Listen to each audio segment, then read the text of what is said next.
All the prepping and planning we've done now depends on one key aspect of the mold making process: creating a mold box. Now, before we list the myriad of options available, let's define what a mold box is and what we need a mold box to do.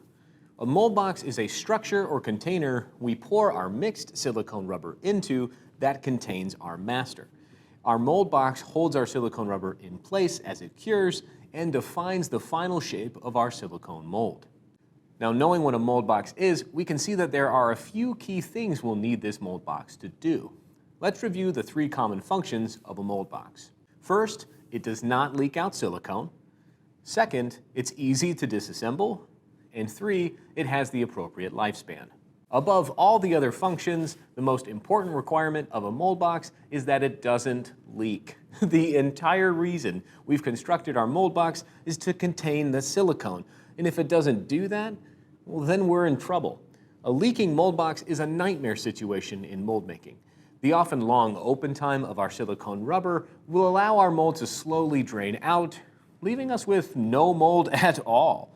Repairing a leaking mold is a process that's very, very difficult and sometimes impossible. Our second requirement of a mold box is that it's easy to disassemble. When our silicone rubber is cured, it's like Christmas morning in mold making. It's time for us to unwrap our presents. But if we make our mold box difficult to remove, not only do we delay our project, we also risk harming our master or dislodging a critical component. We want our mold box to be leak-proof, but not bomb-proof, all right? Now, our last requirement of our mold box is that it has the appropriate lifespan. Some projects will be simple one-offs where completely destroying the mold box when demolding is fine. However, if we plan to create multiple molds, plan to reuse our mold box material, or we'll need our mold box to support our mold when we're casting, we'll want to choose something that can be disassembled and reassembled accordingly. There are 3 broad categories of mold boxes, including convenience mold boxes, light-duty, and heavy-duty mold boxes. Let's go over these categories, review when and why we use each one, and what some common examples look like. Our first category are convenience mold boxes. These are often pre-existing containers like paper cups, Tupperware, mixing buckets, and other ready-to-go options. They're pre-assembled. They don't need any additional adjustments besides maybe cutting some of it off. That makes these mold boxes very fast and easy to use. Now, depending on the container you grab, the mold box may be reusable or maybe a one-time use. We'll need to be aware of this if we need to rely on our container for support down the road. The main downside to using a convenience mold is often the set size of the container. Yes, this may limit how large of an object we can make a mold of, but more importantly, we cannot customize our mold box to fit our master more closely. We'll need to fill our entire container with silicone rubber, and that often means using more material than we would with another more custom mold box option. Now, our second category of mold boxes are light duty. Light-duty mold boxes are more easily constructed options made from materials that we don't expect to last beyond our project. Foam core, corrugated plastic, and other materials are often used in this category. Although they are not as quick and easy as convenience mold boxes, they are still relatively quick to assemble. We will need to use some additional tools and materials, such as hot glue, CA glue, and X-Acto knives to complete our design. Now, these tools are relatively easy to use and can be used in almost any location. Light-duty mold boxes are good for the duration of our project, but won't be something we'll clean and reuse for our next one. In that sense, these materials are categorized as consumables and will need to be purchased again for our next project. A key advantage of light-duty mold boxes is their ability to be customized and shaped specifically for our master. That tailored shape ensures we only use the amount of material we need and nothing more, saving us a little cash along the way. Our third category of mold boxes are the heavy-duty options. Now, these are custom-built mold boxes that require planning and design and often other tools to construct. Their increased complexity makes them slower to build, but they're often much more capable and reusable. Heavy-duty mold boxes are often used when casting for additional support or broken down into smaller components to be used for other projects. These benefits come from the materials we often use here, including wood, melamine, HDPE, and other construction-grade materials. Their durability and strength also makes them great for large projects that will require more strength from our mold box.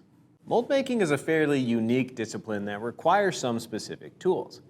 You can see from my workstation that there are a wide variety of tools that I keep at my disposal. Still, there are bigger tools I use that I couldn't fit on this table. However, the vast majority and most frequently used tools are things you may already be familiar with. We don't need every single one of these to get started. So let's go over the top 6 tools we'll be using. Before we review those tools, keep in mind that many of the tools we need will depend on the type of mold boxes we build for our projects. Regardless, the following short list are tools I recommend to always have on hand, no matter what our approach. Number 1, an X-Acto knife. Number 2, a hot glue gun. Number 3, cyanoacrylate glue, or CA glue. 4, Sharpie or pencil. 5, a ruler or tape measure. 6, tape. And 7, a scale. The first tool is an X-Acto knife. This small and extremely sharp tool is one that I use at least once every 5 minutes while I'm working. It's perfect for cutting mold box materials, trimming flashing, and a million other things. Purchasing a replacement pack of blades as well is a good idea, since the blades do dull after frequent use. Now, the hot glue gun is a critical piece of kit to have on hand, especially as you learn what style of mold making you prefer. It's great for holding masters in place and gluing mold box walls together and sealing cracks and other mold making activities. You can use regular crafting version or a more industrial version. Either one will do the trick. Now, the third tool we'll want to have on hand is CA glue, or commonly called crazy glue. This is a fast-drying acrylic-based glue that will serve as a second set of hands when you need it most. It's perfect for tacking mold box walls in place before gluing, fixing broken or dinged up masters, and a million other uses.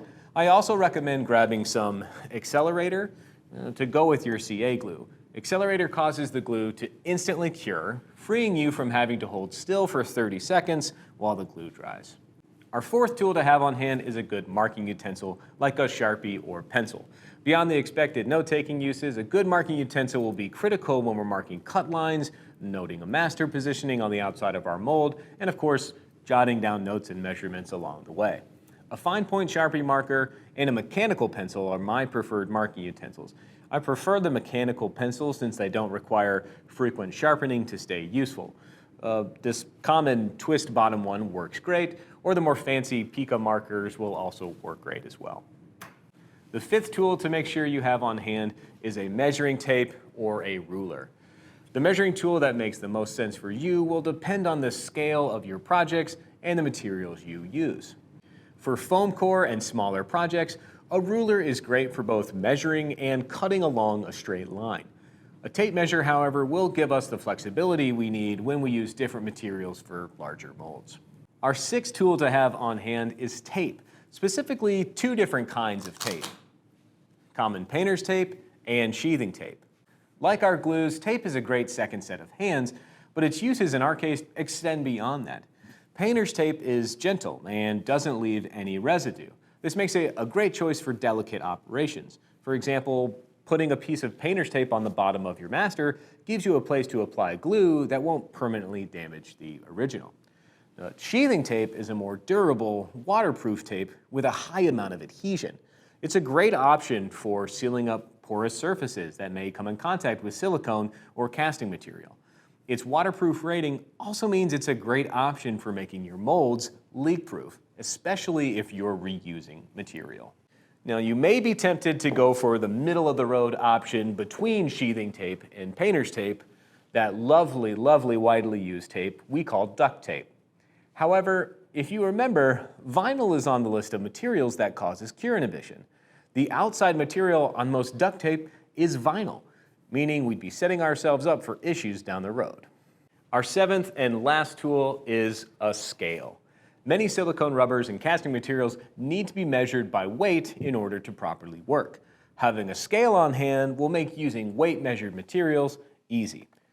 The size and type of scale you want will depend on the amount of material you plan to use and the units of measurement that you prefer. For beginning mold making, a common kitchen scale that can handle 8+ pounds will work just fine. With the 7 tools I've listed, we can easily create almost any mold that we need. However, we will need a few other materials to make that happen. Since we can't reuse these materials, we categorize them as consumables. Consumables are ideal for activities like cleaning, mixing, and handling spills and other general messes. Let's go over the 5 key consumables we recommend having on hand. Number 1, isopropyl alcohol. 2, paper towel. 3, graduated mixing containers. 4, stir sticks. And 5, plastic. The first consumable is isopropyl alcohol. Alcohol is an effective way to clean off light residue that will find its way onto tools and your work surface. Keeping a small amount of alcohol in either a spray bottle or plunge can will allow us to clean tools and surfaces quickly. Keep in mind that isopropyl alcohol is extremely flammable and is a material that needs to be treated with respect, just like our silicone and other chemicals. If you're not confident in how to properly use alcohol or just prefer a more gentle option, warm water with dish soap are a great alternative. Our second consumable is paper towel. You will inevitably need to wipe down a surface or tool, clean off a master, and clean out a mold or mold box. Paper towel is the perfect tool for this since it's moderately durable and disposable. We do not want to use rags or other reusable cloth materials when working with these chemicals. Our third consumables are graduated mixing containers. Measuring and mixing are part of every single mold that we make. Having the correctly sized graduated containers is critical to achieving accurate and reliable mixtures. Having a variety of sizes on hand is a good idea. Now, if properly cleaned and cared for, you can reuse your mixing containers, but be aware that cross-contamination is a possibility. Our fourth consumable is the second half of our mixing duo, and that is our stir stick. Stir sticks come in a wide range of sizes and shapes, but the 2 most commonly used are tongue depressors and paint sticks. Between these 2, we'll be able to mix up very small and very large amounts of material. Now, stir sticks come in a variety of materials, but the simple wood option is often the best option since the material does not interact with our silicone in any way. Our fifth and last consumable is plastic drop cloths. Plastic drop cloths protect your surfaces, including your workstation and floor, from spills and leaks. Cleaning up after a long project is as simple as gathering up all the plastic and removing it. Plastic drop cloths are also easy to cut and shape to only fit what you need without wasting extra material. This plastic comes in a variety of thicknesses and dimensions that you can choose from. For many of us, the most frequently used mold box construction will be light duty, since light duty mold boxes are a great happy medium between simplicity and function. They're simple to work with materials, make them a great place to start learning the basics while not having to invest a substantial amount of money in new tools, materials, or space. Let's look at some common light-duty mold box materials and then create an example to see the process in action. There are a wide range of light-duty materials we can use for our mold box. Some of the most common that we'll use are foam core, corrugated plastic, acrylic, and shim stock. Now, all of these follow a similar construction approach, so instead of going through each one, let's focus on foam core as our example. Foam core is a cheap material that you can get in almost every hobby store or dollar store. It's light and easy to work with as well. It cuts easily with an X-Acto knife and glues together with hot glue. You can even remove one side of the foam core surface, revealing the foam core center that can be bent to accommodate curves and bends. To construct a foam core mold box, we'll begin by measuring out our required base and wall sizes. We can get these measurements by reviewing our mold design. In that step, we determined our basic mold box shape and size by adding 1/2 to 3/4 of an inch of space around our master. We can now take those measurements and translate them onto a larger piece of foam core with a pencil and ruler. Using a straight edge and an X-Acto knife on a safe cutting surface, we'll cut out our mold box walls and then test fit them together to make sure our shape is coming together as expected. It's common to add a little extra width on 2 of your mold box walls to ensure the walls overlap each other. Without that little extra, our walls will meet with a little bit of a gap that will be hard to fill. That width is just 2 times the thickness of your foam core walls. This layout gives us few areas where leaks can occur and an overall better fit. Now, after cutting out our walls, we'll cut out a base that is at least 1/2 inch wider on all sides than our walls. This will give us a surface to run a bead of hot glue around the base, ensuring a leak-proof construction. With all of our pieces cut, we'll begin by tacking our mold box walls into position on our base by using some CA glue and accelerator. This will keep our walls from moving when we go back and hot glue our seams and gives us an opportunity to test fit our master before locking things in more permanently. Once everything is in its proper position, we can grab our hot glue gun and run a line along every seam of our mold box. This is an extremely critical step since how well we hot glue these seams will determine whether or not our mold box leaks.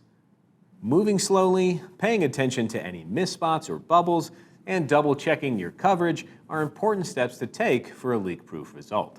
The other material options will follow this same approach using mostly the same tools to get the job done. However, our shim sock is a thin material that comes on a roll.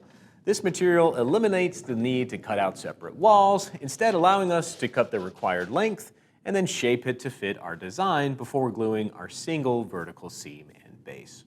Be patient with yourself as you begin constructing light-duty mold boxes. This is our testing ground, our low-cost way of learning the basic techniques and ways that we prefer to work. The principles of properly measuring and piecing together light-duty mold boxes will directly translate to heavy-duty mold boxes later on. We will make mistakes, we will have a leak, and we will run into issues. That is just a part of the making journey. Learning from those issues is what makes us a better maker. Some molds and mold designs require a stronger mold box material to be successful. This may be the case because the size of the mold and master is much larger than a light-duty material like foam core could handle. It may also be because the mold box will be reused later on in the process or reused to make another mold. Sometimes a stronger mold box material may just be what you have on hand at home, in the garage, or in the studio. Whatever the reason, heavy-duty mold boxes are a durable and capable choice when creating a mold. However, be mindful that the materials we use will require a different set of tools than we've used so far. Let's look at some common materials and work through building an example. The materials we use for heavy-duty mold boxes are most commonly wood, such as plywood and melamine, and then HDPE and some thick acrylics as well.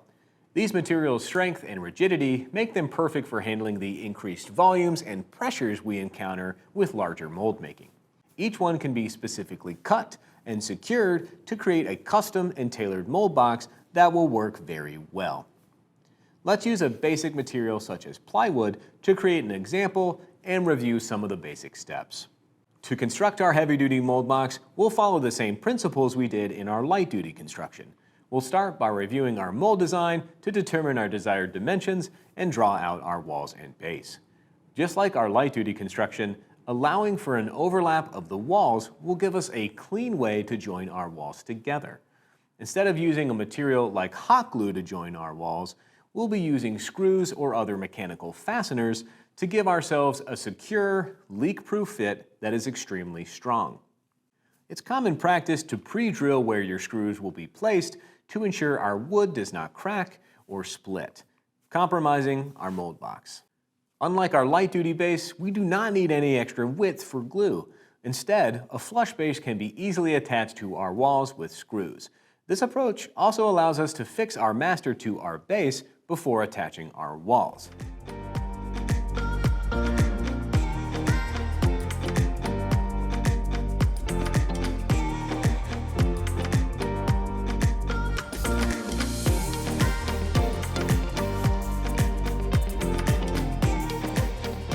Since heavy-duty mold boxes are created using mechanical fasteners, removing our mold box is as simple as unscrewing our walls and base. However, depending on the wood you choose, there may be some porosity. Because of this, our poured and cured silicone may lightly stick to our walls. Now, although this won't ruin our mold, we can make this easier on ourselves by either spraying a mold release into our mold box before pouring, coating our wood in a nonstick material like beeswax, or by using our sheathing tape on the inside of our mold box. There are a million ways to build a wooden box, and choosing a different method that you're more comfortable with is more than okay. Just ensure that that box is well constructed and follows the 3 features we need in a mold box. Number 1, it does not leak out silicone. Number 2, it's easy to disassemble. And number 3, it has the appropriate lifespan. If our master requires or could benefit from a more tailored mold box, then our heavy-duty materials can easily accommodate that. Cutting and screwing walls at angles will help us eliminate space that would be taken up by silicone. This saves us material costs and will make storing and using our mold a little easier as well. Since our materials are durable, that often makes our mold box reusable. That equates to more savings and efficiency as we continue mold making. We may also reuse our mold box as a cradle to support our mold when it comes time for casting. Heavy-duty mold boxes are a great option as the complexity of our mold making increases, or if we have those materials already on hand, things like plywood and melamine. Small mold boxes made with heavy-duty materials work just as well as the light-duty ones. We've talked about all of our mold box designs, and one thing that we've done every time, no matter what the style is adhere our master to the base. It's critical that when we pour our silicone and allow it to cure, that our master is locked in position and doesn't move. If our master moves, at best, our mold won't function as designed, or at worst, our pour will be completely ruined. However, making sure our master is secured is only half of that story. It's important that we position our master properly according to our mold design. Let's look at proper positioning and how to effectively adhere our master. When we made our mold design and constructed our mold box, our master was in a set specific position. From that position, we determined how much silicone we need and constructed our needed mold box walls. If we change how our master is positioned, then our design won't work as expected. Our silicone walls may be too thin in a certain area and needlessly too thick in another, making our finished mold ineffective. To ensure our master is properly positioned, we'll create reference marks on the base of our mold box. We do this by marking the center of our base for a straightforward master, or by tracing the area where our master contacts our base if our master is uniquely shaped. These reference marks will allow us to continue constructing our mold box without compromising our overall shape and design. Now, knowing where our master will be positioned, we can look at our options for locking it in place. The most common way to do this is with either glue or screws. Now, using a small amount of hot glue to fix our master in place works very well in the majority of situations. Just make sure to use an amount of hot glue that will give you a good grip without seeping out from underneath our master. Any extra hot glue that we leave inside will show up in our final mold, and we don't want that. After applying our hot glue, we'll press down firmly on our master to ensure it's flush with our base. This will prevent our silicone from leaking under, causing extra cleanup when we go to demold. Sometimes the size of our master or the material it's made of make hot glue a bad option.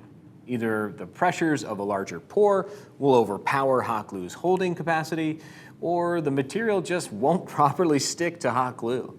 In this case, using a screw drilled into our master from the base will give us a stronger grip. This approach does mean putting a small hole into our master, and that fact should be taken into account. If our master is extremely sensitive to both hot glue and screws, then an alternate approach is to use the two-tape method. Simply apply a strip or strips of painter's tape to the base of your master and the mold box to act as a gluing surface. Now when we use either hot glue or another option like CA glue, our master won't receive any permanent damage from those materials, but it will still stay in its position. Our last factor to consider when positioning our master is when to do so in the process. There's not a right or wrong answer here, but adhering your master before final construction of your mold box will give you better access when positioning and adhering. Waiting until the mold box is completely finished can make getting the proper position much more difficult. Our last step before we start mixing and pouring is to get our mold box in a good position and give ourselves some reference material to work with. After our silicone is cured and removed from our mold box, we'll be working with a big, solid piece of silicone that we often can't see into. It can be hard to remember exactly where the master is positioned or where we planned to make relief cuts in some cases. To make our situation easier, we can take a few photos of our master inside of our mold box. We'll use these as reference during demolding. Additionally, a mold box with 4 identical sides makes remembering which side is which a little difficult. Marking the outside of our mold box with letters or numbers before pouring, and then transferring those same marks onto our cured silicone with a Sharpie marker will give us a clear guide when we begin demolding. Being able to see what is happening as we pour will be very important later on. Moving your mold box to the floor or a lower position may give you a better view inside your mold box as you begin pouring. It's also important to consider the height at which we'll be pouring. Will we be comfortable at the height that we currently have our mold box at? Pouring silicone is often a slow process that will require a steady hand. If you want to stay in the know, then sign up for our email, text, and follow us on social where you can see the latest and greatest projects, courses, and other beautiful things that people just like you are making every day. Thank you again for joining us on this course, and we'll see you in the next one.